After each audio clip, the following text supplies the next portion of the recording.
ଆଜି ଭାତକୁ ହେଇଛି ମାନେ ଆମର ଦହି ମାଛ, ଭାକୁର ମାଛଟି ଆସିଲା, ଭାକୁର ମାଛର ପିସ୍ରେ ଦହି ମାଛ ହେଇଛି, ପାମ୍ପଡ଼, ରାଶି ପାମ୍ପଡ଼, କାକୁଡ଼ି ଆଉ କଞ୍ଚା ଲଙ୍କା, ବିଶେଷ ଆଇଟମ୍ ହେଇନି, କିନ୍ତୁ ଦହି ମାଛର ସ୍ୱାଦ ବହୁତ ବଢ଼ିଆ।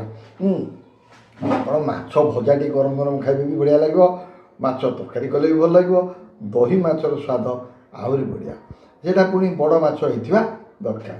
ତେଣୁକରି ଯାହା ଆଜି ହେଇଛି ମୁଁ ଆପଣଙ୍କୁ ଖାଇକିରି କହୁଛି କ'ଣ କେମିତି କ'ଣ ହେଇଛି। ଦହି ମାଛଟା ସ୍ୱାଦ ବହୁତ ବଢ଼ିଆ ହେବା କଥା, ଲଙ୍କା ବି ପଡ଼ିଛି ତା ଦେହରେ, ଆଉ କାକୁଡ଼ି ଲଙ୍କା ଲୁଣ ଟିକେ ତା ସାଙ୍ଗରେ ଅଛି, ବିଶେଷ ଡାଲି ହେଇନି, ଖାଉଛି।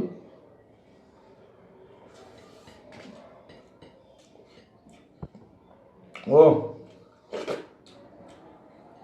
ମତେ ଦହି ମାଛକୁ ତରକାରୀ କି ଝୋଳକୁ ଆଉ ଡାଲି ଦରକାର ନାହିଁ, ଇଏ ଯଥେଷ୍ଟ।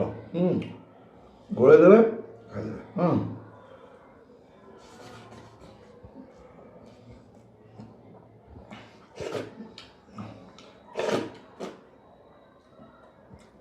ଓ ଓ ଦହି ମାଛଟା ନା ପୁରା ଫାର୍ଷ୍ଟ କ୍ଲାସ୍, ଫାର୍ଷ୍ଟ କ୍ଲାସ୍।